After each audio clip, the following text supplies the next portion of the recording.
ইসলামী উম্মার সার্বভৌমত্ব রক্ষার জন্য নিবেদিত থাকবে। প্রথম অধ্যায় ভিত্তিমূলক নীতি, ধারা 1 রাষ্ট্রের প্রকৃতি।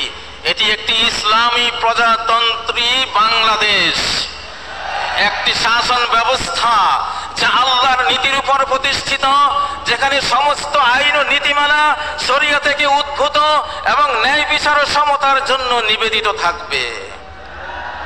ধারা 2 রাষ্ট্রের লক্ষ্য আল্লাহর সার্বভৌমত্ব রক্ষা করা। 2 সকল নাগরিকের মর্যাদা এবং অধিকার নিশ্চিত করা। 3 নৈতিক, সামাজিক এবং অর্থনৈতিক ন্যায় বিচার প্রচার করা।